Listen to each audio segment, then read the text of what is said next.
आज की practical class में हम हिस्टोलॉजिकल स्लाइड्स पढ़ेंगे।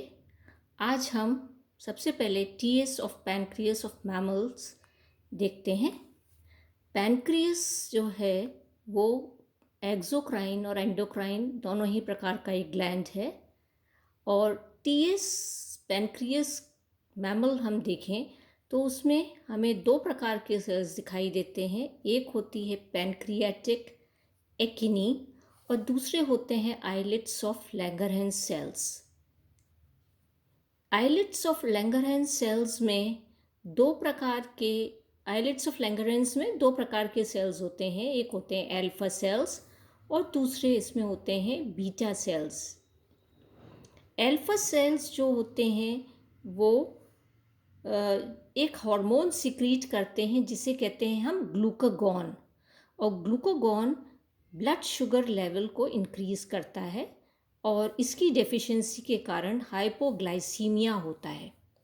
दूसरे प्रकार के जो सेल्स हैं वो होते हैं बीटा सेल्स। और बीटा सेल्स इंसुलिन नाम का एक हार्मोन सिक्रीट करता है और इंसुलिन जो होता है वो कार्बोहाइड्रेट मेटाबॉलिज्म में उसका इम्पॉर्टेंट रोल है और इसकी डेफिशिएंसी के कारण डायबिटीज़ होती है। ये तो इसके endocrine gland as an endocrine gland ये हार्मोन सिक्रीट करता है। पैनक्रियाटिक एकिनी जो होती हैं वो पैनक्रियाटिक एंजाइम सिक्रीट करती हैं। सबसे पहले जो एंजाइम सिक्रीट होता है वो नंबर 1 है अमाइलेज या हम अमाइलॉप्सिन भी कहते हैं, जो कि एक्ट करता है स्टार्च और ग्लाइकोजन पे और उसे माल्टोज में कन्वर्ट कर देता है। दूसरा एंजाइम होता है ट्रिप्सिन या ट्रिप्सिनोजन, जो कि पेप्टोन्स और प्रोटियोजेस पर एक्ट करता है और उसे कन्वर्ट कर देता है अमीनो एसिड्स में। तीसरा एंजाइम होता है लाइपेज, जो फैट्स को हाइड्रोलाइज करता है और उन्हें फैटी एसिड्स और ग्लिसरॉल में कन्वर्ट कर देता है। तो ये पैनक्रियस की स्लाइड के बारे में हमने पढ़ा है, मैमल की पैनक्रियस। सेकंड जो स्लाइड हम देखेंगे TS of lung of mammal. तो लंग का जो टीएस है उसको आप किस तरीके से पहचान सकते हैं? लंग का जो टीएस होगा उसके अंदर आप देखेंगे तो आपको ब्रोंकाई दिखाई देता है बीच में, ये ब्रोंकाई है।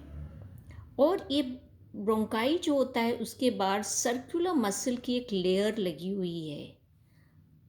और ब्रोंकाई जो होता है it is lined by ciliated epithelium. ये ल्यूमेन है ब्रोंक्यूल की और ये सीलिएटेड एपिथीलियम से लाइंड है और बाहर इस पे सर्कुलर मसल की एक लेयर प्रेजेंट होती है। लंग इम्पॉर्टेंट रेस्पिरेटरी ऑर्गन है। यहाँ पर जो एटमॉस्फेरिक ऑक्सीजन होती है वो ब्लड में प्रेजेंट हीमोग्लोबिन से कंबाइन होकर ऑक्सी हीमोग्लोबिन बनाती है और ये ऑक्सी हीमोग्लोबिन बॉडी के डिफरेंट ऑर्गन्स को ट्रांसपोर्ट होता है फॉर सेल्यूलर रेस्पिरेशन। और जो कार्बन डाइऑक्साइड होती है वो लंग्स के द्वारा बाहर एक्सपेल हो जाती है। तो ये इम्पॉर्टेंट रेस्पिरेटरी ऑर्गन है। थर्ड जो हम स्लाइड देख रहे हैं वो है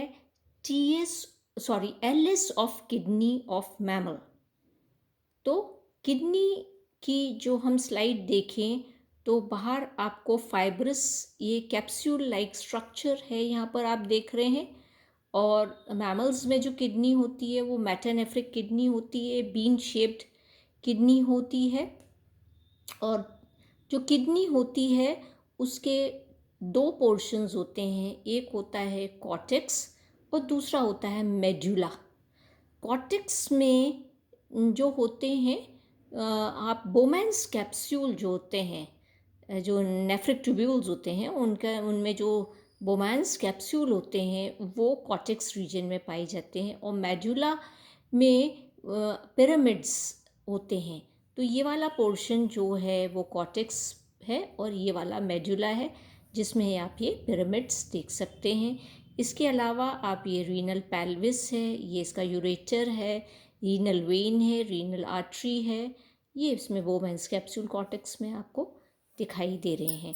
तो किडनी भी बहुत ही इम्पॉर्टेंट एक्सक्रीटरी ऑर्गन है मैमल का, और यहाँ पर ब्लड फिल्टर होता है किडनी में, और जो इम्पॉर्टेंट प्रोडक्ट्स होते हैं, इम्पॉर्टेंट सब्सटेंसेस होते हैं, वो रिटेन हो जाते हैं। और जो एक्सेस में आप देखेंगे, जो फॉस्फेट्स हैं, यूरिया है, यूरिक एसिड है, ये फ़िल्टर आउट हो जाते हैं और यूरिन फॉर्मेशन किडनी में होती है। फोर्थ इम्पॉर्टेंट स्लाइड जो है वो हम देख रहे हैं TS of testes of mammal. Testes की स्लाइड हम देखेंगे तो उसमें बाहर हमको ट्यूनिका एल्बुजिनिया दिखाई देता है, और उसके अंदर हमें सेमिनिफेरस ट्यूब्यूल्स दिखाई दे रहे हैं। ये सेमिनिफेरस ट्यूब्यूल हैं, और सेमिनिफेरस ट्यूब्यूल में आप डिफरेंट स्टेजेस में उसकी ल्यूमन है ट्यूब्यूल की, और उसमें आप sperms different stages of development में आप स्पर्म्स इसमें देख सकते हैं। और जो टेस्टीज होती है वो बहुत ही इम्पॉर्टेंट हार्मोन सिक्रीट करती है, जिसे कहते हैं टेस्टोस्टेरोन। और टेस्टोस्टेरोन जो होती है वो रिस्पॉन्सिबल होती है मेल्स में सेकेंडरी सेक्सुअल कैरेक्टर्स के लिए। तो ये टेस्टीज की स्लाइड है हमने देखी। अब हम इसमें नेक्स्ट जो स्लाइड देख रहे हैं वो है TS of ovary of mammal. तो ओवरी का हम टीएस देखें तो आउटर मोस्ट इसके अंदर ये पेरिटोनियम होती है, और पेरिटोनियम के अंदर अगर आप देखें तो ये जर्मिनल लेयर होती है, जर्मिनल एपिथीलियम। और जर्मिनल एपिथीलियम से ही जो फॉलिकल्स होते हैं वो बनते हैं।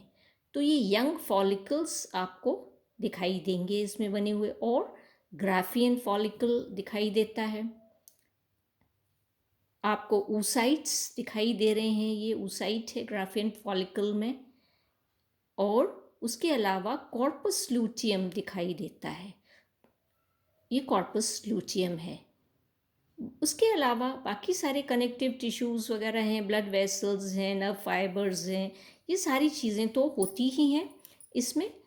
ओवरी जो होती है वो बहुत ही इम्पॉर्टेंट हार्मोन सिक्रीट करती हैं। दो होते हैं, एक होता है ईस्ट्रोजन जो फीमेल्स में उनके सेकेंडरी सेक्सुअल कैरेक्टर्स के लिए रिस्पॉन्सिबल होता है, और सेकंड हार्मोन जो होता है वो है प्रोजेस्टेरोन हार्मोन जो कॉर्पस लूटियम सिक्रीट करता है। और कॉर्पस जो ये प्रोजेस्टेरोन हार्मोन जो होता है इसे प्रेगनेंसी हार्मोन भी कहते हैं। It maintains pregnancy in the females.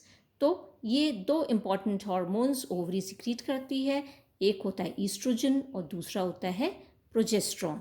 तो आज हमने ये मैमल्स की सारी हिस्टोलॉजिकल कुछ स्लाइड्स पढ़ी हैं।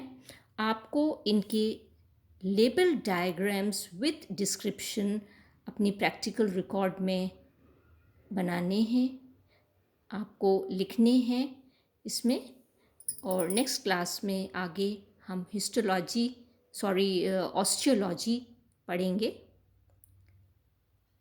आपको स्लाइड में अगर कुछ समझ में नहीं आता है तो आप व्हाट्सएप ग्रुप में क्वेश्चन डाल के पूछ सकते हैं।